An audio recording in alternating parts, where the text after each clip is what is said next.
আমি এখানে অ্যালার্ট বলে নেম ভ্যারিয়েবলটা বসালাম। এটা কিন্তু একটা নতুন স্ক্রিপ্ট, নতুন পেজ, আগের পেজের সাথে সম্পর্ক নাই, অর্থাৎ আগে নেম ছিল সেটা কিন্তু মনে করেন না। এটা একটা নতুন স্ক্রিপ্ট যার 4 নাম্বার লাইনে শুধু অ্যালার্ট নেম বলছি, এবং এটাকে যদি আমরা ব্রাউজ করি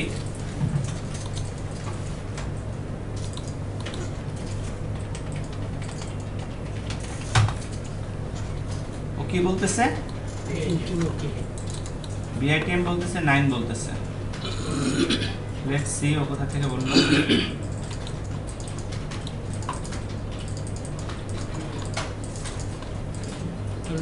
এটা হলো এটার জন্য,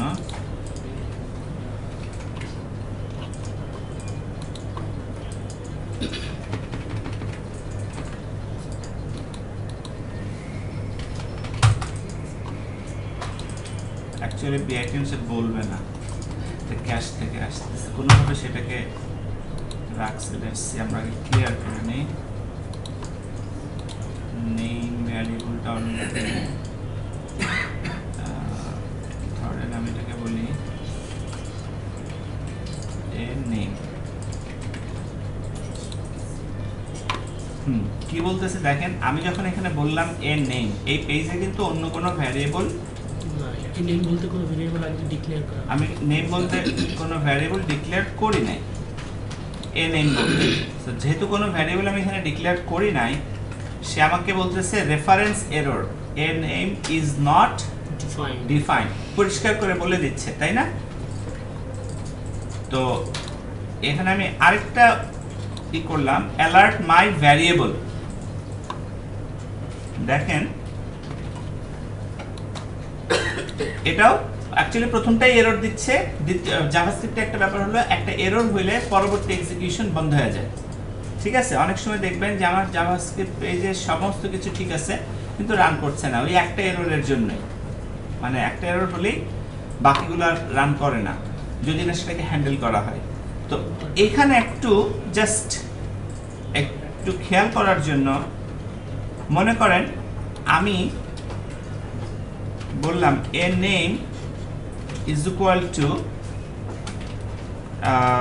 বেসিস। আমি কল করছিলাম কোথায়? উপরে। আর নেমটা বললাম কোথায়? নিচে। আমরা জানি লাইন বাই লাইন এক্সিকিউশন, আচ্ছা আমরা জানি লাইন বাই লাইন এক্সিকিউশন হলে কি হয়, আমার ধারণা সিকোয়েন্সের না, সিকোয়েন্সের সমস্যা না, সিকোয়েন্সের সমস্যা ঠিক আছে, বাট এখানে একটা বিষয় আছে যেটা বলতে চাচ্ছি।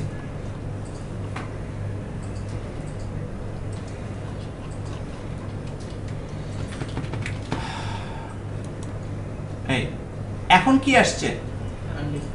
আনডিফাইন্ড। এখন কিন্তু বলে নাই রেফারেন্স এরর। খেয়াল করেন কথাটা, সিকোয়েন্সিয়াল যে কথাটা আমরা বললাম, জাভাস্ক্রিপ্টে ইঞ্জিনটা একটু উইয়ার্ড, আগেই বলছি most confusing language in the world. So এই কনফিউশনটা একটু বলে রাখতেছি, এই ছোট ছোট দুটো জিনিস খেয়াল রাখলে ইজি লাগবে। নর্মালি সিকোয়েন্সিয়াল এবং সিকোয়েন্স আপনি মনে রাখবেন, কোনো অসুবিধা নাই, ওটা ঠিকই আছে সিকোয়েন্সিয়াল। এই যে এটাকে আমি মনে করেন এই ভ্যারিয়েবলটা এখানে নাই, ভ্যারিয়েবলটার অস্তিত্বই ডিফাইন করা হয় নাই কখনো। তখন যখন আমি বলতেছি, তখন সে কি বলতেছে? Reference error, name is not defined, ডিফাইনই করা হয় নাই। আর যখন আমি বললাম ভার নেম বেসিস, আমি হয়তো পরে বললাম, বাট তখন সে আমাকে কিন্তু এরর দিচ্ছে না, বলছে আনডিফাইন্ড। আবার এই নেমটা যখন আপনি এই পর্যায়ে বলতেছেন, অর্থাৎ সিকোয়েন্স মেইনটেইন করে বলতেছেন, অর্থাৎ এখানে ডিফাইন হলো তারপর বলতেছেন, প্রথমে আনডিফাইন্ড পরে বেসিস কিন্তু আসলো।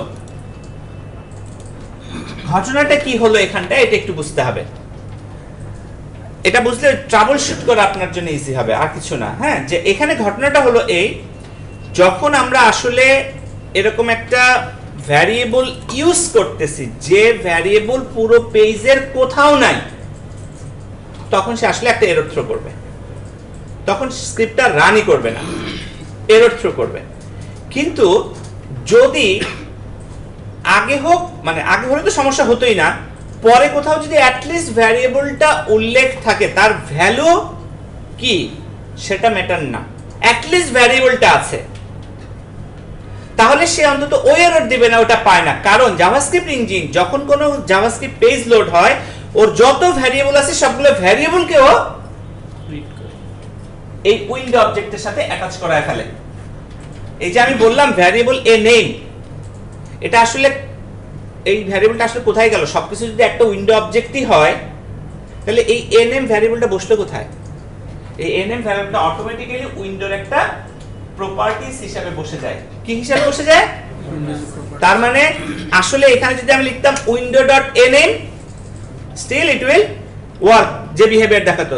তো মূল কথাটা হলো জাভাস্ক্রিপ্টে আমি যখন name বলি, এটাকে সে করে কি, জাভাস্ক্রিপ্ট আসলে কাজ করছে ওই স্ক্রিপ্টের ওই পেজে যতগুলো ভ্যারিয়েবল আছে, প্রথমে কোনো কিছু এক্সিকিউট করার আগেই ওই প্রতিটা ভ্যারিয়েবল বা যতগুলো ওর ডিফাইন করা জিনিস আছে সবগুলোকে উইন্ডো অবজেক্টের সাথে ও আগে অ্যাটাচ করায় ফেলে।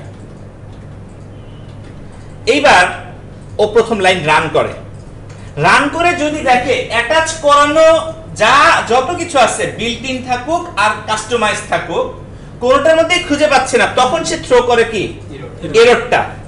আর যদি দেখে যে না অ্যাটাচ করা তো আছে, তখন সে শো করবে আনডিফাইন্ড, শো করবে না ভ্যালু শো করবে। এইটা ডিপেন্ড করবে সিকোয়েন্সের উপর। বুঝে গেছে কথাটা? কারণ 2 নাম্বার লাইনে ভ্যালু ডিফাইনের আগে কল করা হয়েছে, ভ্যালু ডিফাইনের আগে ভ্যারিয়েবলটাকে জিজ্ঞেস করা হচ্ছে তোমার ভিতরে কি আছে। ভ্যালু ডিফাইন করা হয়েছে কোথায়? name এর ভিতরে ভ্যালু ডিফাইন করা হয়েছে কোথায়? 5 নাম্বার লাইনে। আর ভ্যালুকে ডিসপ্লে করতে বলা হচ্ছে কোথায়? 2 নাম্বার লাইনে। তাহলে ভ্যালু ডিফাইন হয় নাই, এই অবস্থায় আপনি ভ্যালু দেখতে চাচ্ছেন, তাহলে তো বলবে আনডিফাইন্ড। কিন্তু যখন 5 নাম্বার লাইনের পরে আপনি 7 নাম্বার লাইনে যাচ্ছেন, তখন কিন্তু সে বলতেছে বেসিস। কাজেই আমরা যে একটা কমন কনসেপশন পাই যে সিকোয়েন্সিয়াল হতে হবে, সিকোয়েন্সিয়ালি। কিন্তু আমরা যদি এই বিষয়টা খেয়াল না করি যে এমন কোন প্রপার্টিজ অথবা মেথডস মেবি পরে ডিফাইন করা আছে, তাহলে সে কিন্তু এরর থ্রো করবে না, সে আনডিফাইন্ড থ্রো করতে পারে।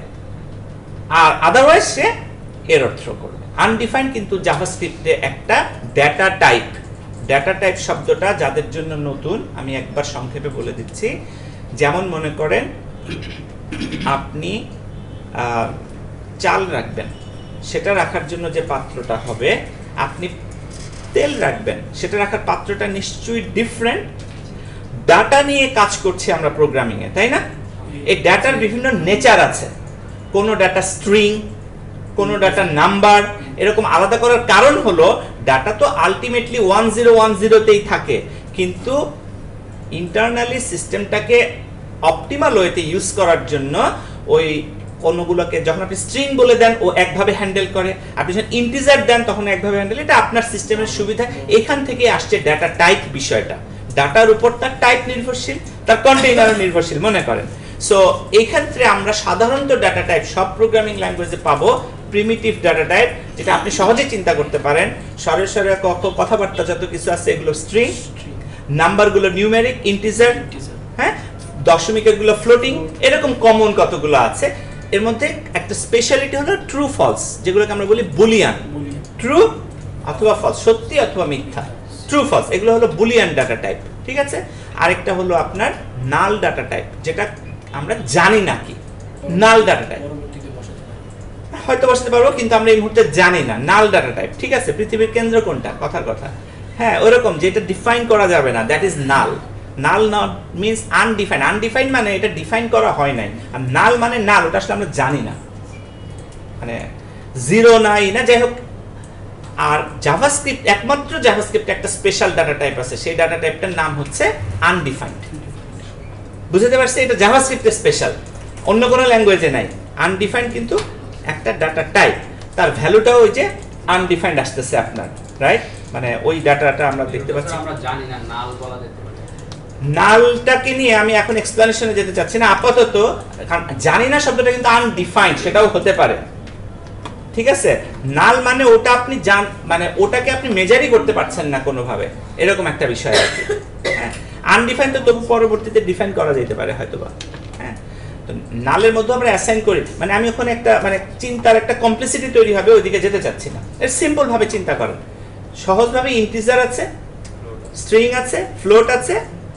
ইন্টিজার মানে 1 2 3 4 এরকম যা কথাবার্তা যেগুলো আছে, হ্যালো ট্যালো, এগুলো হলো স্ট্রিং সহজভাবে, ডাবল কোট অথবা সিঙ্গেল কোটের মধ্যে। এর বাইরে স্পেশাল হলো নাল, আনডিফাইন্ড, এগুলোকে আমরা কাজ করতে করতে ভালোভাবে শিখবো যত আগাবো। আপাতত শুধু মাথায় রাখেন এতটুকু যে আনডিফাইন্ড নামে একটা স্পেশাল জিনিস জাভাস্ক্রিপ্টে আছে, এইটুকুই হলো। এখন আসেন যে আমরা যখন অ্যালার্ট বলছি, এর ভিতরে এনএম কে বলছি, ওই বিষয়টা রিপিট করতেছি আর কি আমি, যে আমরা ওর মধ্যে কোনো ডাটা মানে ওই ভ্যারিয়েবলটা আদৌ নাই পুরো পেজে, তাহলে সে অ্যাকচুয়ালি এরর থ্রো করতো। আর যখন ভ্যারিয়েবলটা কোথাও না কোথাও বলা হয়েছে, তখন সে এরর থ্রো করবে না, সিকোয়েন্স অনুসারে সে তখন ডিসিশন নেবে ওটা কি আনডিফাইন্ড নাকি ডিফাইন্ড। বুঝে গেছে? হ্যাঁ স্যার, এখানে আমরা অ্যালার্ট যে মেথডটা কল করছি তার যে প্যারেন্ট অবজেক্ট তাকে কিন্তু লিখে দিই। সো স্যার, আমরা যদি কনসোল ডট লগ যে মেথডটা, আমি যদি শুধু লগের মেথডটাকে কল করতাম, কনসোল কথাটা না লিখতাম, তাহলে কি সেটা কাজ করবে? এখন আমাকে করে দেখতে হবে শুধু লগ কাজ করে কিনা, কিন্তু মূল কথাটা হচ্ছে আমরা যে প্যারেন্টটা বলি না, প্যারেন্টটা উইন্ডো বলে, উইন্ডো ডট অ্যালার্ট, অনলি উইন্ডোকে আপনি ফেলে দিতে পারেন। ওই যে কনসোল ডট লগ, কনসোলও কিন্তু উইন্ডোর মধ্যে, লেখা উচিত ছিল window dot console dot log, window dot alert. So আসলে আমরা উইন্ডোটা লিখি না। অনেক সময় ডকুমেন্টও লিখতে হয়, না লিখলে পাওয়া যায় না, হয়তো স্পেসিফিক আমি বলবো যে পাওয়া যায় না। হ্যাঁ, মনে নেই, পাওয়া উচিত না। ঠিক আছে, তাহলে বুঝে গেল সিকোয়েন্সের বিষয়টা। এখন কুইকলি একটু আমরা দেখি যে এখানে দেখেন var a variable without value, আমি নামের সাথে মিনিংটা ঢুকাই দিছি যে আমি এখানে কিন্তু একটা ভ্যারিয়েবল ডিফাইন করছি। জাভাস্ক্রিপ্টে ভ্যারিয়েবল ডিফাইন করলে শুরুতে var কিওয়ার্ড বসাতেও পারেন, নাও পারেন। var কিওয়ার্ড বসানো এবং না বসানোর মধ্যে একটা সিগনিফিকেন্ট পার্থক্য স্পেসিফিক কেসে আছে, সেটা কাজ করে শিখবো। আপাতত মনে রাখেন যে var কিওয়ার্ড বসিয়েও ভ্যারিয়েবল ডিফাইন করতে পারি, var কিওয়ার্ড না বসিয়েও ভ্যারিয়েবল ডিফাইন করতে পারি। আমরা অভ্যাস রাখবো var কিওয়ার্ড বসিয়ে, পরে যখন শিখবো পার্থক্যটা তখন যেখানে যেটা দরকার সেভাবে অ্যাপ্লাই করব। তাহলে এখানে দিলাম var a variable without value, এই ভ্যারিয়েবলে কি কোনো আমি ভ্যালু দিছি? এই জন্য এটা নামটা ওইরকম রাখছি। এ স্ট্রিং, স্ট্রিং এর পরিচয়টা কেমন? Anything enclosed by single quote or double quote, another string double quote বলে দিচ্ছি আর কি। নাম্বার, নাম্বার কিরকম 12, এগুলো কোনো সিঙ্গেল কোট ডাবল কোটের মধ্যে দিতে হয় না। আমি অ্যাকচুয়ালি এখানে ডাটা টাইপগুলোর একটা এক্সাম্পল সেট করছি আর কি। তারপরে বুলিয়ান, ট্রু হতে পারে, ফলস হতে পারে। এ ভ্যারিয়েবল উইথ ভ্যালু নাল, এটা একটা ভ্যারিয়েবল যার ভ্যালুটা কি নাল, জাস্ট আপনি নাল লিখলে হবে, এটা একটা কিওয়ার্ড। ঠিক আছে, a string look like number, দেখেন আমি 12 লিখছি কিন্তু কিসের ভিতর লিখছি? সিঙ্গেল কোটের ভিতর লিখছি। তাহলে এটাকে কি বলবেন? স্ট্রিং বলবেন না নাম্বার বলবেন? এটা স্ট্রিং, এজন্য ভ্যারিয়েবলটার নাম দিয়েছে এরকম যে একটা স্ট্রিং, এটা লুক লাইক দেখতে নাম্বারের মতো, বাট এটা স্ট্রিং। কেন স্ট্রিং? কারণ সে সিঙ্গেল কোটের ভিতর। So a string look like Boolean, দেখেন সিঙ্গেল কোটের ভিতর ট্রু, যেহেতু সিঙ্গেল কোট সে স্ট্রিং, এটা ট্রু আছে বলে এটা বুলিয়ান হয়ে যাবে না। বুলিয়ান তখনই হবে যখন শুধু ট্রু থাকবে। an empty string, যেটার ভিতর কোনো কিছু নাই, মনে রাখবেন এটা সিঙ্গেল কোট দিয়েও হতে পারে। এমটি স্ট্রিং আর জিরো আবার এক জিনিস মনে করেন না, মানে বুঝতে পারছি? এমটি স্ট্রিং ওটা স্ট্রিং, জিরো নাম্বার। ঠিক আছে, আরেকটা আছে nan, not a number। nan জাভাস্ক্রিপ্টে আরেকটা কি বলবো, maybe data type, nan maybe একটা ডাটা টাইপ হবে, একটু পর দেখি, আমি মনে নাই মুহূর্তে। সো এটা কি বলতেছে? নট এ নাম্বার হলে সে nan শো করে। লেটস সি, 12 এর সাথে কোনোদিন abc গুণ হবে? সো 12 এর সাথে abc গুণ হবে না, তাহলে সে যেটা রিটার্ন করা উচিত সেটা কি? nan, যেটা নট এ নাম্বার। গুণ করে আমি যা পাইছি এটা actually nan, not a number. Not a নাম্বারটা ডাটা টাইপ হচ্ছে নাম্বার, একটু ভেজাল আছে। এগুলো একটা দেখার উপায় কি, আমরা একবার একটা ফাংশন শিখি। দেখেন console.log, জাভাস্ক্রিপ্টে একটা অপারেটর, অপারেটরের নাম হচ্ছে টাইপ অফ ভ্যারিয়েবল বলে দিলাম।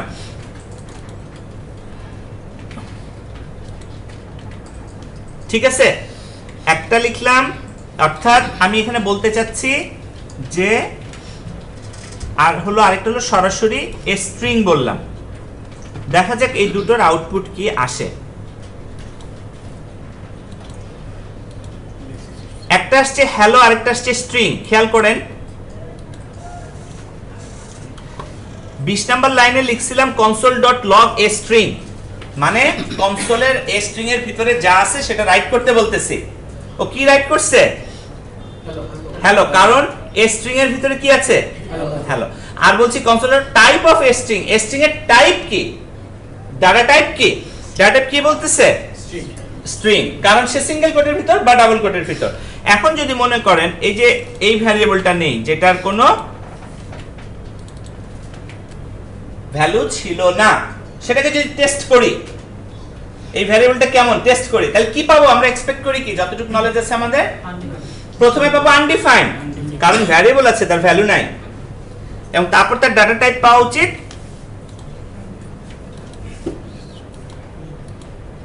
আনডিফাইন্ড। আনডিফাইন্ড খেয়াল করছেন, মানে ভ্যালুটাও undefined, data টাইপটাও undefined.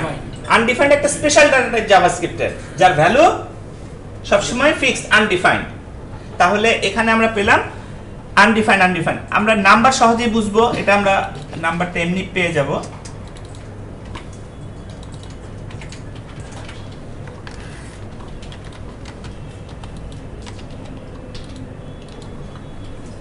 Data type কি?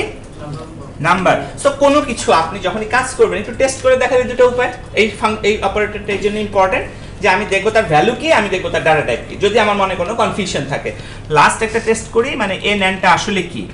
যখন আমরা 12 এর সাথে এবিসি গুণ করছিলাম তখন আসলে কি বলতেছে,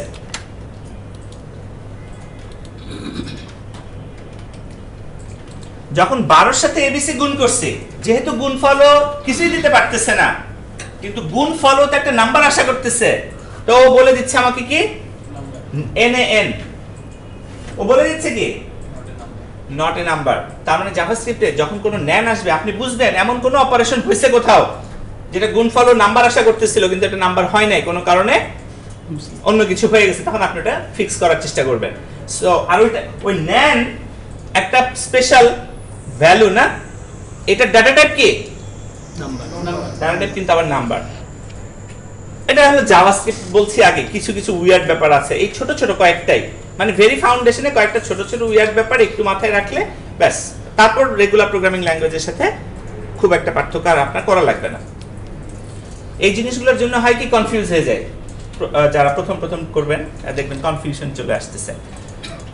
সো আমি বাকি ভ্যারিয়েবলগুলো না যাই, এখন আমরা যেটা আলোচনা করব সেটা হলো কিভাবে একটা ফাংশন লিখতে হয়। জাভাস্ক্রিপ্ট অ্যাকচুয়ালি যে কোনো প্রোগ্রামিং ল্যাঙ্গুয়েজে একটা ফাংশন লেখার উপায় কি, ফাংশন লেখার ফাংশনটা কি। প্রথমে আগে আমরা ফাংশনটা যদি একটু বলি যে হোয়াট ইজ দ্য ফাংশন।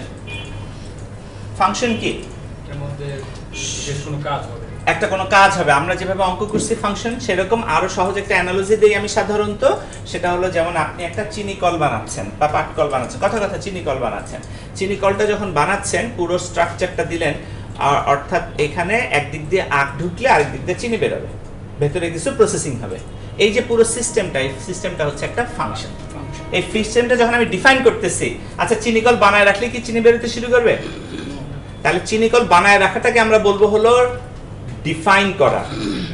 আর চিনি কলের মধ্যে আখ একদিক দিয়ে দিব, চিনি আরেক দিক দিয়ে বেরোবে, মাঝখানে প্রসেসিং চলতে থাকবে, এটা হলো কল করা। কি করা? কল করা, এক্সিকিউট করা, যে তুমি রান করো, তুমি কাজ করতে শুরু করো। এবং মনে রাখবেন যত মানে মনে করেন যে চিনি কল একবার বানায় যত খুশি চিনি বানানো যাবে, রাইট? নাকি প্রতিবার চিনি বানানোর জন্য একটা করে চিনি কল বানাইতে হবে? তার মানে ফাংশন একবার ডিফাইন করা যাবে, কিন্তু কল করা যাবে কতবার? যত খুশি, যত খুশি। কাজেই এই দুটো জিনিস প্রথম প্রোগ্রামিং শিখলে একটু কনফিউশন হয়। What is function definition and what is function call. Function definition হচ্ছে জিনিসটা আপনি ডিফাইন করলেন, রেডি করলেন, এটা থেকে কিছু পাবেন না যতক্ষণ না ইউজ করবেন, আর ইউজ করাটা হলো কল। তো ডিফাইন একবার করব, ইউজ 1000 বার করব। একটা সিম্পল উদাহরণ বানাই ফেলি আমরা।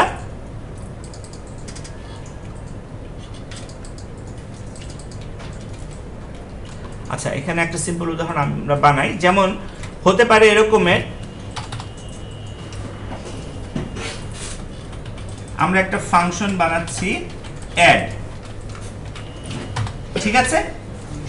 অ্যাড ফাংশনের মধ্যে আমি বলতে পারি অ্যালার্ট, ধরেন 3 + 2, এটা কি ফাংশন অ্যাড অ্যালার্ট 3 + 2, এটা মূলত হলো 23 থেকে 26 নাম্বার লাইন পর্যন্ত মূলত ফাংশনের ডেফিনেশন। এটা দিয়ে কিন্তু কিছু হবে না, চিনিকল বানায় রাখতে পারি, কোনো লাভ নেই, এটাকে রান করতে হবে। রান করা মানে ফাংশন কল করা। ফাংশন কল করার উপায় হলো এই অ্যাড, যখন আমি বললাম এই 28 নাম্বার লাইনে অ্যাকচুয়ালি ও ওই ফাংশনটাকে রান করবে, তাতে একটা আউটপুট আশা করব। কি আউটপুট আশা করব? এই ফাংশনের ভেতরে ঢুকবে, ঢুকে দেখবে এর মধ্যে কি বলা হয়েছে। শুধু অ্যালার্ট 3 + 2 যদি হতো তাহলে কি আশা করতাম? একটা অ্যালার্ট প্রম্পট, তার মধ্যে 3 আর 2 এর যোগফল 5, একই জিনিসই পাবো। But what is the difference যে শুধু এটা লেখা আর এটার ভিতর লেখা? আচ্ছা, আমরা আগে এক কাজ করি, এটাকে সরায় দিই।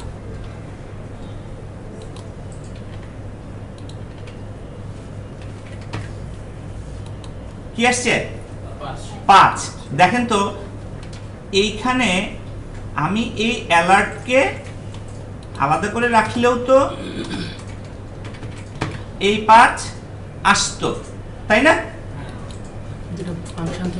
এটা হলো আলাদা আছে প্রসিডিউরাল, কিন্তু আমি ওটাকে যদি একটা ফাংশনের মধ্যে রাখি, তাহলে ফাংশনটা মধ্যে যখন নিলাম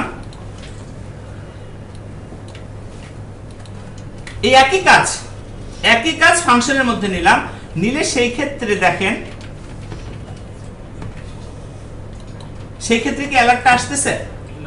অ্যালার্টটা যখন ফাংশনের বাইরে ছিল তখন তো আসছে, কারণ জাভাস্ক্রিপ্ট লাইন বাই লাইন পড়ছে, ওই লাইনটা যখন আসছে অ্যালার্টটা সে রান করে 5 দিছে।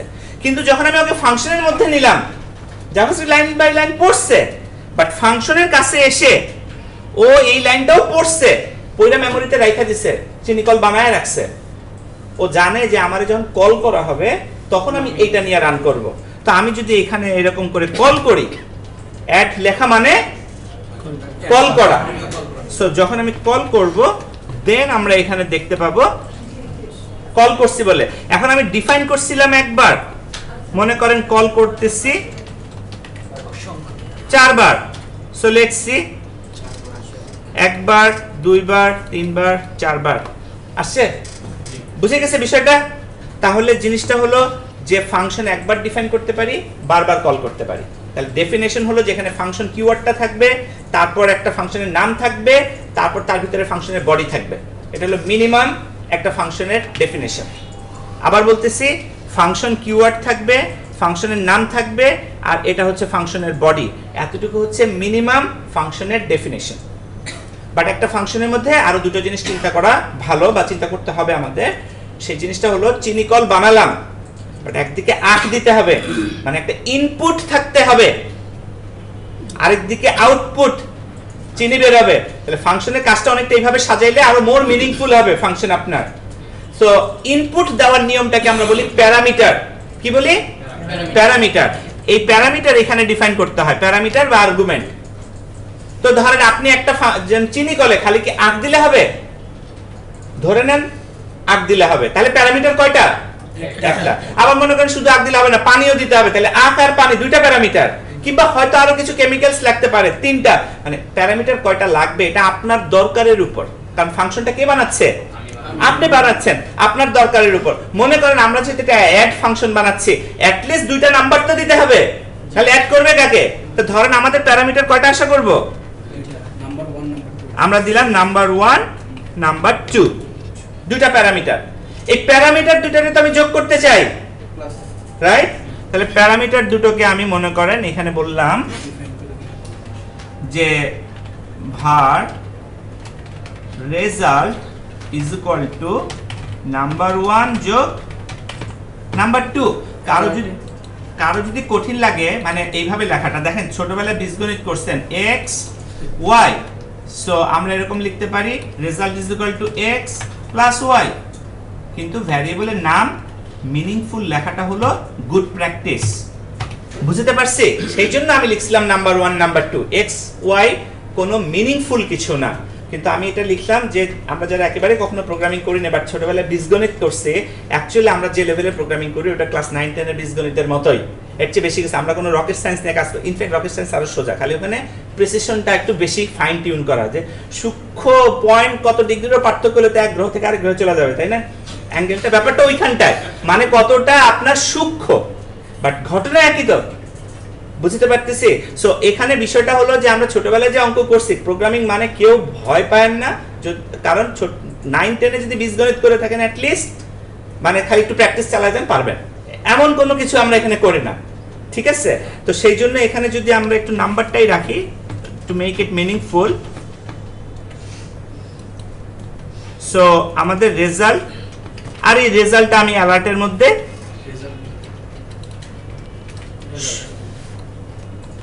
শো করে দিলাম। তাহলে এখানে আমার ফাংশনটা মোটামুটি এমন হয়েছে যে এখন কিছু ইনপুট নিতে পারে, তাহলে সেই ইনপুট তো ফাংশন কলের সময় দিতে হবে। আমি চিনি কল স্টার্ট করে দিচ্ছি, আর দিচ্ছি না, লাভ আছে? কারণ আমার তো ইনপুট লাগবে। তাহলে নাম্বার একটা দিলাম 2, একটা দিলাম 3, পরেরটায় নাম্বার দিলাম মনে করেন 10, তারপরটা দিলাম 40, আরেকটা নাম্বার দিলাম মনে করেন -5 এবং তার সাথে 7, আরেকটা দিলাম মনে করেন আমরা 1 1 2 2। সো 4 বার 4 রকমের ইনপুট দিলাম, দেখি আমাদের ফাংশন কি করে। বুঝে গেছে? সো আমাদের ফাংশনটা একবার দিল 5, তারপর দিল 50, তারপর 2, তারপর 33, মিলায় দেখবেন যে অ্যাকচুয়ালি ওই যোগগুলোই হয়েছে। তাহলে আমরা কিন্তু ইনপুট দিয়ে একই ফাংশন ইনপুট দিয়ে ম্যানেজ করতে পারি, রাইট? ইনপুট দেওয়ার পর সাধারণত আমার একটা আউটপুট আসে, এই আউটপুটটাকে আমরা ডিফাইন করি রিটার্ন কিওয়ার্ড দিয়ে। কি দিয়ে? রিটার্ন। সো এখানে আমরা বলতে পারি রিটার্ন রেজাল্ট, ঠিক আছে? রিটার্ন রেজাল্ট যদি বলি, আসলে হবে কি, ফাংশনটা রান করে আউটপুট রিটার্ন করে বসে থাকবে। ফাংশন রান করবে, আউটপুট রিটার্ন করবে, করে বসে থাকবে। দেখি তো আমি যে অ্যালার্ট বন্ধ করে রিটার্ন লিখলাম, আমাদের আউটপুট কেমন হয়? কিছু নাই। তাহলে কি ফাংশন কাজ করছে না? করছে, ও রিটার্নও করতেছে, কিন্তু আমি তো দেখাই নাই, ও রিটার্ন করছে, শেষ। এখানে কি আমি দেখাইছি অ্যাডটাকে করলে কি হবে? এটা কি দেখাইতে বলছি কোথাও? তাহলে দেখাতে বলার উপায় কি? আমি যদি এটারে অ্যালার্টের মধ্যে কল করি, so now you can see the output 5, অর্থাৎ ডিসপ্লে করার কথা বললে না ডিসপ্লে করবে। আগে ফাংশনের মধ্যেই ডিসপ্লে করার কথা বলা ছিল, তাই ডিসপ্লে করছে। এখন ফাংশনের মধ্যে বলা নাই, তাহলে বাইরে বলতে হবে আপনার যদি দেখতে চান, ঠিক আছে? সো অ্যাকচুয়ালি একটা স্ট্যান্ডার্ড ফাংশনের চেহারা হলো এমন, যার ইনপুট থাকবে, ভেতরে কিছু প্রসেসিং থাকবে, যার একটা রিটার্ন থাকবে। একটা ফাংশনের 3টা সিগনেচার, একটা ফাংশনের 3টা সিগনেচার কি কি? একটা হচ্ছে ফাংশনের নাম, একটা হচ্ছে ফাংশনের প্যারামিটার, আর একটা হচ্ছে ফাংশনের রিটার্ন। বাট ল্যাঙ্গুয়েজ টু ল্যাঙ্গুয়েজে এগুলোকে হয়তো কোনো ক্ষেত্রে মানে হ্যান্ডেল করা যাবে বিভিন্ন ভাবে, বাট অ্যাটলিস্ট কোনো না কোনো উপায়ে এই 3টা জিনিস আছে আর কি, থাকবেই। 3টা সিগনেচার, এই 3টা সিগনেচারের প্যারামিটার, কারো প্যারামিটার নাই, হতে পারে কারো রিটার্ন আপাতত দৃষ্টিতে আপনি রিটার্ন করেন নাই। দেখেন, আপনি মনে করেন রিটার্ন করলেন না কোনো কিছু, ফাংশন কিন্তু স্টিল কিছু না কিছু রিটার্ন করবে। সেটা কি? বাই ডিফল্ট ও রিটার্ন করবে আনডিফাইন্ড, যেহেতু আপনি ডিফাইন করে দেন নাই। ক্লিয়ার? তাহলে ফাংশনের 3টা সিগনেচার, একটা হচ্ছে ফাংশনের নাম, যেমন আমরা অ্যাড দিলাম, তারপর হলো ফাংশনের প্যারামিটার, শূন্যটাও হতে পারে, একাধিকও হতে পারে। স্ট্যান্ডার্ড হলো একাধিক, মানে আপনি চাইলে 5টা 10টা 100টা প্যারামিটার দেন, পসিবল থিওরিটিক্যালি, বাট প্র্যাকটিক্যালি 2টা বা 3টার বেশি প্যারামিটার দেওয়াটা গুড প্র্যাকটিস না। বুঝে গেল? গুড প্র্যাকটিস ম্যাক্সিমাম 2টা, ম্যাক্সিমাম 3টা, 3টার বেশি কখনো প্যারামিটার ব্যবহার করবেন না, ওটা গুড প্র্যাকটিস না। তার চেয়ে চাইলে দেখবেন যে 2টা ছোট ছোট আলাদা ফাংশন বানান। তারপর হচ্ছে আপনার রিটার্ন টাইপ, রিটার্ন আর কি, সে কিছু না কিছু রিটার্ন করবে। রিটার্ন যদি আপনি না বলেন তাহলে আনডিফাইন্ড, জাভাস্ক্রিপ্ট আনডিফাইন্ড। অন্য প্রোগ্রামিং এ যান, তার কিছু না কিছু একটা আছে, রিটার্ন করতেছে সে, ঠিক আছে? তাহলে এই হচ্ছে একটা ফাংশন লেখার উপায়। কোনো কোশ্চেন? জাভার সাথে অনেকটা মিল। হ্যাঁ, মানে সিনট্যাকটিক্যাল মিল আছে। রিটার্নটা কি কাজে লাগতেছে? আচ্ছা, ব্যাপারটা হচ্ছে আমি আমি একটা জিনিস একটু কমন উত্তর দিয়ে দিই, সবসময় আমার একই উত্তর পাবেন আপনি। উত্তরটা হচ্ছে এরকম যে আপনাকে আমি শিখালাম হাতুড়ি দিয়ে বাড়ি মারা যায়, আপনি হাতুড়িটা কি কাজে লাগে, আমার কিন্তু কোনো উত্তর নেই, কারণ হাতুড়ি দিয়ে মাথাও ফাটাইতে পারবেন, হাতুড়ি দিয়ে পেরেকও কাটতে পারবেন। বিষয়টা হলো আপনি আসলে শিখছেন দিস ইজ এ টুল, কি কাজে লাগবে যখনই আপনার দরকার আপনি বুঝবেন যে এখন আমার হাতুড়ি লাগবে না এখন আমার প্লায়ার্স লাগবে। আপনি আবার খেয়াল করেন কথাটা, আমি যদি রিটার্ন ছাড়াও কি একটু আগে যোগ করছি, আবার রিটার্ন দিয়েও যোগ করছি, রাইট? বুঝে গেছে বিষয়টা? তো রিটার্ন দেওয়ার মাধ্যমে আর না দেওয়ার মাধ্যমে এই স্পেসিফিক কেসে কিন্তু আলাদা কিছু দেখিনি সুবিধা, এই স্পেসিফিক কেসে। কারণ রিটার্ন না ব্যবহার করে ভিতরে অ্যালার্ট ব্যবহার করতে পারি, আর রিটার্ন ব্যবহার করার পর বাইরে ব্যবহার করতে পারি। তো রিটার্ন হচ্ছে ফাংশনের একটা বলতে পারেন টুল, আপনি দরকার মতো এটাকে ব্যবহার করবেন। এখন আমি দুটো এক্সাম্পল দিই যে আমাদের ক্ষেত্রে কি ব্যবহার হতে পারে রিটার্ন। যেমন ফাংশনকে গুড প্র্যাকটিস হলো যত কম রেসপন্সিবিলিটি থাকে একটা ফাংশনের রেসপন্সিবিলিটি যে একটা ফাংশনতে কাজ করবে যত কম, যে একটা ফাংশন একটাই কাজ করে সেটা বেস্ট। তা আপনি এখন বলতে পারেন এই ফাংশনটা একটাই কাজ করতেছে, যোগ করে দেখাই দিচ্ছে, কিন্তু একটু মনোযোগ দিয়ে খেয়াল করেন এই ফাংশন দুটো কাজ করতেছে, যোগ করছে এবং দেখাচ্ছে। দুটো জিনিস যোগ করছে এবং দেখাচ্ছে। যখন আমি রিটার্ন ইউজ করিনি, অ্যালার্টটা ডাইরেক্টলি করছে, আর যখন আমি অ্যালার্ট দেইনি শুধু রিটার্ন করছি, সে কিন্তু তখন একটা কাজ করছে, যোগ করে আপনাকে আউটপুট দিচ্ছে। ফলে হলো কি এই ফাংশনটা মোর রিইউজেবল। কেন? মনে করেন এই ফাংশনকে ব্যবহার করে, এই অ্যাড ফাংশন ব্যবহার করে আমি শুধু যোগ করতে চাই, দেখাইতে চাই না, এমন ক্ষেত্রে কোনটা কাজে লাগবে? আমি শুধু যোগ করতে চাই, দেখাইতে চাই না, কোনটা কাজে লাগবে? রিটার্ন। কাজেই আমি যদি ফাংশনটাকে আবার যদি মনে করি যে না আমি অ্যালার্ট ব্যবহার করছি, রিটার্ন ব্যবহার করি নাই, যোগও করছি, দেখাইছি, তাহলে এই ফাংশনটা কিন্তু রিজিড, সে শুধু সেইখানেই কাজে লাগবে যেখানে যোগ করে দেখাইতে হবে। যোগ করে অন্য কিছু করতে হবে, এখানে কিন্তু এই ফাংশন কাজে লাগবে না। তাহলে রিটার্নটা ব্যবহার করার মাধ্যমে আমি কিন্তু আমার ফাংশনটাকে মোর রিইউজেবল করলাম। পরবর্তীতে অন্য আরো কাজে ইউজ তখন আমি হতে পারে যে যোগ নিয়ে আরেক জায়গায় গুণ করব, তারপর আমি দেখাবো। মেমোরি করে রাখা না, মেমোরি বলবো না, মানে এটা একটা টেকনিক। আমি বলবো কথাটা মোর ওয়ে টুল। এই টুলটা আপনি কিভাবে ব্যবহার করেন তার কোনো সীমাবদ্ধতা নাই।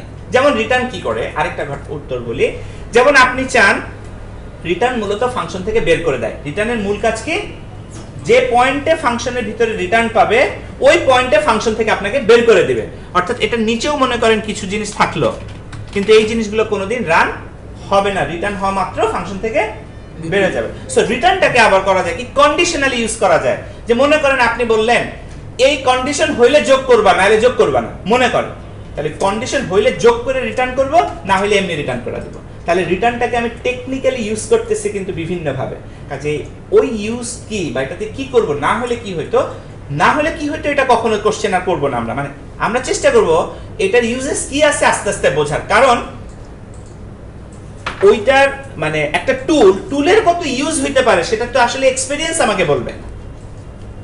আর দুই তিনটা হয়তো আপনি গ্রামার হিসেবে শিখতে পারেন, বা দুই তিনটা ব্যবহার হয়তো আপনাকে নলেজ হিসেবে দেওয়া হতে পারে, বাট মূল ব্যাপারটা হলো আপনি যতভাবে টুলকে ব্যবহার করতে পারেন কাজে লাগবে।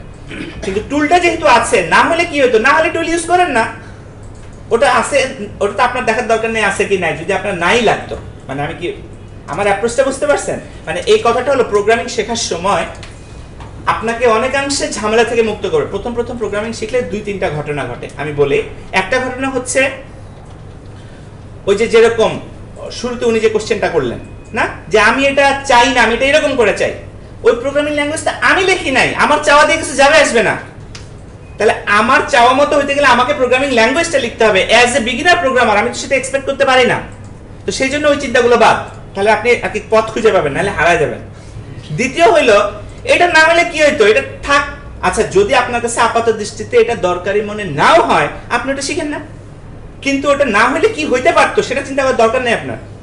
মানে আমি বুঝতে পারছি, ওটা যেহেতু আছে ওটা দিয়ে কি করা যায় অন্তত একটা দুটো আমি শিখে রাখি, তারপর আস্তে আস্তে আপনি বুঝবেন যে আসলে ওটার দরকার কি ছিল, আসলে ওটা না হলে হইতো কিনা। কারণ যারা এটা বানাইছে তারা তো আমাদের চেয়ে আরো বেশি এক্সপিরিয়েন্স নিয়ে তারপর রেডি করছে জিনিসটা। আমি এই কথাটা কেন বললাম, আপনার কোশ্চেনকে ছোট করার জন্য বলি নাই, কিন্তু ট্রাস্ট মি, এটার উদ্দেশ্য হচ্ছে আমরা পথ হারাই ফেলি বিগিনার প্রোগ্রামার হিসেবে এই জায়গাগুলোতে, যেটা আমার চিন্তা করার দরকার নেই আমি সেখানে চিন্তা শুরু করে দিই।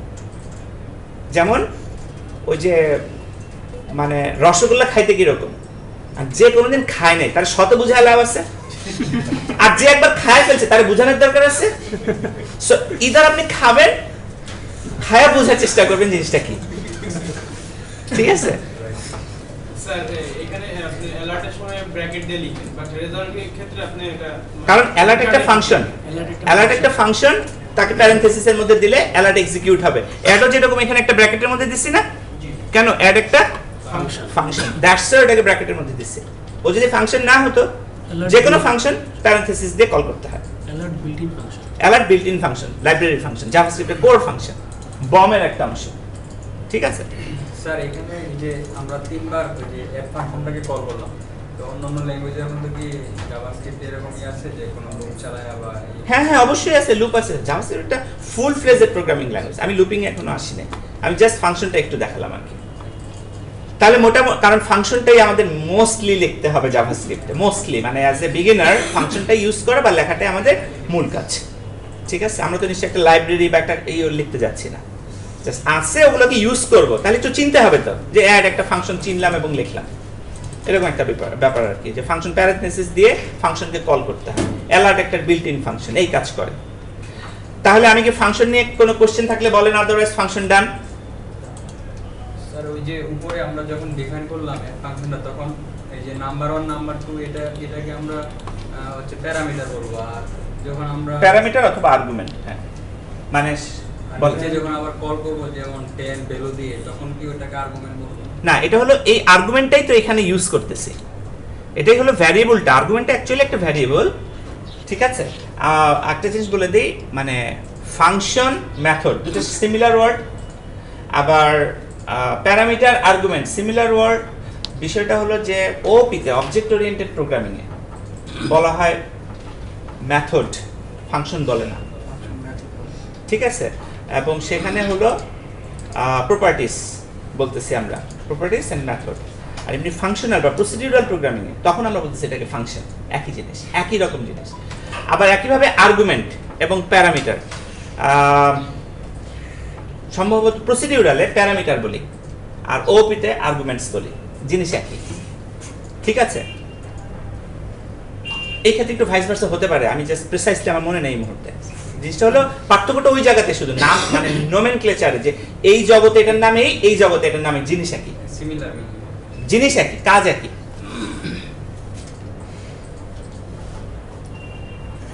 আর কোনো কোশ্চেন ফাংশন নিয়ে? আজকে করে দিব, কালকে অতগুলো মাথায় নেওয়া যাবে না? কালকে শুধু আমি একটা এক্সারসাইজ করাবো, ওই একটা এক্সারসাইজে সবগুলো জিনিস আসবে, ঠিক আছে? বাট আজকে ওই এক্সারসাইজের উপকরণগুলো আর কি করাচ্ছি। এখন লুপের সম্বন্ধে একটু ধারণা শুধু দিয়ে দিই, একটা লুপ লেখার নিয়ম, একটা লুপ আপনারা একটু প্র্যাকটিস করেন, একটা লুপ লেখার নিয়ম একটু দেখাই দিই। যদিও আমার কালকের এক্সারসাইজের জন্য লুপ ইম্পর্টেন্ট না, বাট স্টিল লুপটা আপনাদের লাগবে, আমি শুধু লুপটা দেখিয়ে দিই, তাহলেই হবে আর কি। এখন ওনার কথা থেকেই তাহলে আমি লুপ শুরু করি, যে এখানে এই যে অ্যাড জিনিসটা আমি বারবার লিখছিলাম,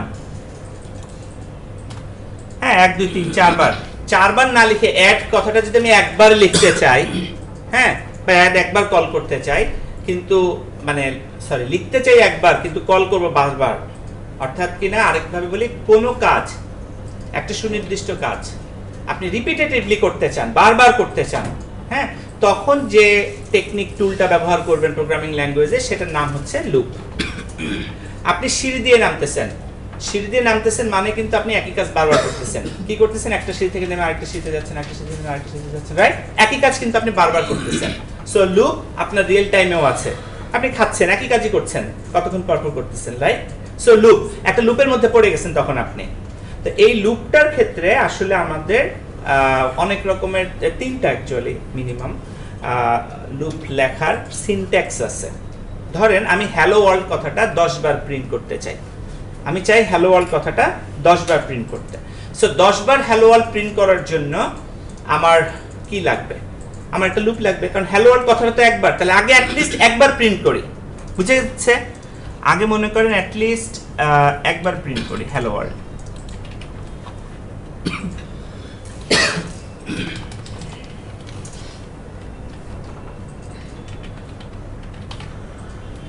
কনসোল লিখলে অবশ্যই একটা ঘটনা ঘটবে। আমরা এখানে লিখি ডকুমেন্ট ডট রাইট লাইন দেই, তাহলে আচ্ছা রাইটই দেই।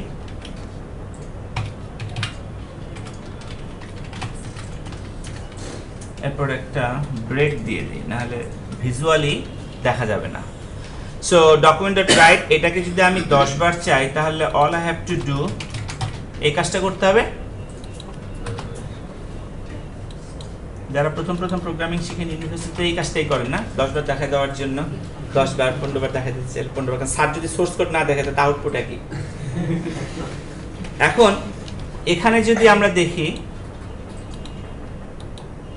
1 2 3 4 5 আসছে বারবার, আমাদের উদ্দেশ্য হলো যে আমরা আসলে এটাকে এতবার লিখতে চাই না, কারণ 10 বার না হয় লেখা সম্ভব। আমি যদি বলি এবার 1000 লেখেন, আমি যদি বলি 10,000 বার লেখেন। সো এই কারণে জিনিসটা হলো যে আমাদের ওই টুলটা প্রয়োজন। ওই টুলটা আমরা একটা লুপ শিখবো, ঠিক মতো শিখবো। ধরেন আমরা ফর লুপ শিখবো। মনে করেন যে কোনো লুপ আমরা ফর লুপের মধ্যে এমনভাবে এই লেখাটা লিখতে চাই যেন আমার এটা 10 বারের কাজ করে। বুঝা যাচ্ছে? এমনভাবেই জিনিসটাকে আমরা লিখবো যেন এটা আমার 10 বারের কাজ করে। তো ফর লুপের ভিতর আপনাকে যদি বলি যে উনি 10 বার লাফাবে, আপনি গোনেন, কি করবেন? উনি একবার লাফ দিবে, আপনি গুনবেন 1, উনি একবার লাফ দিবে, আপনি গুনবেন 2, রাইট? এবং উনি কিন্তু আবার সাথে সাথে একটা কাজ করবে যে আমাকে 10 বার লাফাইতে বলছে। সো উনি চিন্তা করবে, 3 বার লাফ দিয়ে চিন্তা করবে এখনো 10 হয় নাই, চেক করবে কিন্তু মনে মনে, করবে কি না? সো যখন 10 বার হয়ে যাবে লাফ, উনি কিন্তু নিজে থেকেই থেমে যাবে, কারণ উনি অলরেডি মনে মনে চেক করছে আমার 10 বার হয়ে গেছে, সো আমি এখন স্টপ করব। সো এই কয়টা জিনিসই লাগবে। একজন লাগবে কাউন্টার, যে কাউন্ট করবে 1 বার হয়েছে, 2 বার হয়েছে, 3 বার হয়েছে। আরেকজন লাগবে যে নিজে নিজে করবে, আপডেট করবে যে আমি একবার লাফ দিছি, এবার আরেকবার দিলাম, এবার আরেকবার দিলাম। সে কিন্তু আপডেট করবে নিজেকে, এবং সে ততক্ষণ লাফ দিবে যতক্ষণ কন্ডিশনটা ফুলফিল না হচ্ছে। তাহলে যে কোনো লুপে 3টা জিনিস লাগবে। একটা জিনিস হচ্ছে কাউন্টার, একটা জিনিস হচ্ছে আপডেট, আর একটা জিনিস হচ্ছে কন্ডিশন। খেয়াল করেন, জাস্ট এই সিনারিওটা একটু ভেঙে চিন্তা করেন। আমি উনাকে বললাম 10 বার লাফ দেন, উনাকে বললাম 10 বার হইলে আমারে বললেন। সো কি ঘটবে? উনি কাউন্টার, একবার লাফ দিচ্ছে, উনি 1 গুনতেছে, 2 গুনতেছে, উনি কিন্তু আর কিচ্ছু করতেছে না। উনি চাইলে 100, উনি যদি 100 বার লাফে, উনি 100 বার লাফাবে। আর উনাকে যদি 100 বার গুনবে আর কি। আমি তো উনাকে যদি বলি যে আপনি 10 হইলে আমাকে বললেন, তাহলে উনি কিন্তু চেক করবে একবার হয়েছে কিনা, 2 বার, 10 থেকে সেটা কি, তাই না? চেক করবে, আপডেট করবে এবং চেক করবে। তাহলে এই জন্য আমরা একটা করি কি, var I = 1। মনে করেন এটা হচ্ছে আমাদের কাউন্টার। আমি i না লিখে এটাকে লিখি কাউন্টার, কাউন্টার 1। অ্যাকচুয়ালি আবার একটু বলি যে অ্যাকচুয়ালি আমার ফর লুপের 3টা অংশ। এই 3টা অংশ ছাড়া লুপ ইনফাইনাইট লুপে পরিণত হবে। উনি আজীবন লাফাইতে থাকবে, উনি আজীবন গুনতে থাকবে। 3টার একটা যদি মিসিং থাকে, একটা যদি ভুল হয়, ইনফাইনাইট হইতে থাকবে জিনিসটা। তাহলে আমাদের 3টা পার্টকে সাজাইতে হবে। সহজ করে চিন্তা করব যে ঠিক আছে, শুরু করি কাউন্টার, এবং কাউন্টারটা প্রতিবার বাড়বে। কত করে বাড়বে? কাউন্টার +1, এক এক করে বাড়বে। একবার লাফাবে 1, তারপর 2, আর এখানে একটা কন্ডিশন বসাই দিতে হবে। কি কন্ডিশন? সহজ করে আগে করে নেই, কাউন্টার <10। কাউন্টার যতক্ষণ 10 এর কম আছে ততক্ষণ তো কন্ডিশনটা ট্রু, তাই না? সো এইটাকে সামনে রেখে যদি আমরা এখন দেখি 1 2 3 4 5 6 7 8 9 হয়েছে। আচ্ছা, তাহলে 10 এর সমান তাহলে করি, লেস অর ইকুয়াল। এই যে চিহ্নগুলো দিলাম, এটা একটু আপনাদের পড়তে হবে। এগুলোকে বলে operators. Less or equal, equal, এরকম কতগুলো অপারেটর আছে। সো এখন 10টা হলো। তাহলে একটা কাজই কিন্তু বারবার হচ্ছে, লুপের সহায়তায় হচ্ছে। আমি এখানে বেশি কথা বলতে যাব না, লুপের আইডিয়াটুক দিলাম। আপনারা যারা একেবারে ভেরি বিগিনিং, যারা হাত তুলছেন যে প্রোগ্রামিং আজকে ফার্স্ট, তারা এই ছোটটা দিয়ে শুরু করেন। জাভাস্ক্রিপ্টে কাজ করার জন্য এটা ইম্পর্টেন্ট এই মুহূর্তে না, আপনি এটা না জেনেও কাজ করতে পারবেন। কাজেই যে কোনো জায়গায় কনফিউশন থাকুক, ভয়ের কোনো কারণ নাই। জাভাস্ক্রিপ্টে মোস্টলি ইন্টারনেটে সব ওপেন সোর্স, জাভাস্ক্রিপ্ট লাইব্রেরিগুলো সবকিছুই ওপেন, আপনি নেবেন, ওর ডকুমেন্টেশন করবেন কেমনে লিখতে হয়। তো ওই লেখার জন্য তো একটু স্ক্রিপ্ট ট্যাগ বসাইতে হবে, একটু ভার কথাটা লিখতে হবে, এইটুকু তো জ্ঞান থাকতে হবে। ওই জ্ঞানটুকু আমি দেওয়ার চেষ্টা করতেছি। সো ওয়ার্কিং নলেজ আপনি স্টার্ট করতে পারবেন, মানে ভালোভাবে করতে পারবেন, but at the same time গ্রামারটাকে ভালো করে জানার জন্য এই ছোট ছোট বিষয়গুলোকে একটু একটু করে, যে বইয়ের রেফারেন্স দিলাম, প্লাস অনলাইনে সার্চ দিবেন, অথবা ওই যে এমডিএন মজিলা ডেভেলপার্স নেটওয়ার্কে গিয়ে ওদের ফাউন্ডেশন থেকে শুরু করবেন, আপনি আস্তে আস্তে খুব ভালো শিখতে পারবেন। ঠিক আছে, কোনো কোশ্চেন আছে লুক নিয়ে? ওকে, যদি বলি 1 থেকে 10 পর্যন্ত প্রিন্ট করেন, 1 থেকে 10 পর্যন্ত 1 থেকে 10 পর্যন্ত প্রিন্ট করেন, তাহলে কি করব? বা কাউন্টার লিখে দেবেন। কাউন্টার প্লাস এই প্লাস কথাটার মানে হচ্ছে অ্যাকচুয়ালি এটাকে, আচ্ছা প্লাস কথাটা এখন এখানে দিয়ে আমি যন্ত্রণা তৈরি না করি, আমি জাস্ট একটা করে লাইন লিখবে, তারপর একটা করে ব্রেক দিয়ে দিল মনে করেন।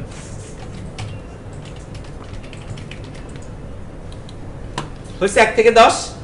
আমি কিন্তু এখানে কাউন্টারকে বসাই দিলাম, কারণ কাউন্টারই তো 1 হচ্ছে, পরে 2 হচ্ছে, তারপর 3 হচ্ছে। সো ওকে আমি প্রিন্ট করে দিলে তো 1 থেকে 10 প্রিন্ট হয়ে গেল, হলো কি না? আমি যদি বলি 1 থেকে 10 এর মধ্যে যেগুলো হলো অড নাম্বার, অর্থাৎ 1 3 5 7 প্রিন্ট করেন, কি করতে হবে? কি করবে? ইনক্রিজ করবে 2 2 করে। ওকে, এটার অনেক সলিউশন হতে পারে। আমি 2 2 করে না করে ধরেন যেটা আছে এটার মধ্যেই একটু চাই। যে কোনো কিছুর অর্ডার ইভেনের পার্থক্য হচ্ছে কোনো কিছুকে 2 দিয়ে ভাগ করলে তারপরে এটা ভাগ যদি শূন্য থাকে ভাগ শেষ, তাহলে যোগ, তাহলে সেটা জোড়। আর যদি বেজোড় তাহলে, তাই না? তাহলে আমার এই কাউন্টারকে যদি আমি ভাগ করি, যে ইফ, এই হলো আরেকটা জিনিস শিখলেন, কন্ডিশন অ্যাপ্লাই করা। আমি খুব কুইকলি ছোট ছোট অনেকগুলো জিনিস দিচ্ছি জাস্ট টু স্টার্ট করার জন্য। এখানে আমরা যদি লিখি যে কাউন্টারকে, শোনেন, আমরা গুণ চিহ্ন দেই যেরকম, এটা হলো যোগ চিহ্ন, এটা মানে হলো যোগফল দিবে, বিয়োগ চিহ্ন দিবে, গুণ চিহ্ন গুণফল দিবে, ভাগ চিহ্ন ভাগফল দিবে, আর এইটা পার্সেন্ট চিহ্ন ভাগশেষ দিবে। আমরা কি চাই? ভাগশেষই তো খুঁজবো। কোনো কিছুকে 2 দিয়ে ভাগ করে ভাগশেষ যদি 1 হয়, কোনো কিছুকে 2 দিয়ে ভাগ করলে ভাগশেষ যদি 1 হয়, কথাটা আমাদের তাই না? তাহলে কোনো কিছু মানে কাউন্টারকে ভাগ করে ভাগশেষ পেতে গেলে এই চিহ্ন দিতে হবে,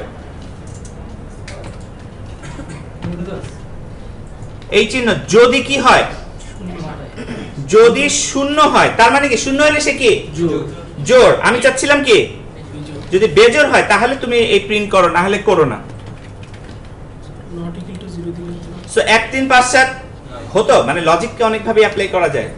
আর আমি যদি বলতাম যে জোড়গুলোকে প্রিন্ট করো, সো জাস্ট এই রেকর্ডিংটা প্লাস স্ক্রিপ্টটা আপনারা নিয়ে যতটুকু করবেন, যে এটা থেকে পরে নিজেকে ইমপ্রুভ করবেন, কিন্তু স্টার্টিং এ আগে এইটুকুকে ভালো করে বুঝলে দেখুন অনেক কিছু আপনাদের পড়তে হচ্ছে। আপনাকে অপারেটর শিখতে হচ্ছে, আপনাকে ইফ এলস একটু শিখতে হচ্ছে, আপনাকে লুপ একটু শিখতে হচ্ছে। বুঝছেন বিষয়টা? আমি অ্যাকচুয়ালি কনসাইজ একটা সেশন নিয়েছি, সবকিছুকে একটু একটু করে ব্যবহার করে, মোটামুটি যেগুলো লাগে। ওকে, সো কারো যদি মনে হয় কোনো কোশ্চেন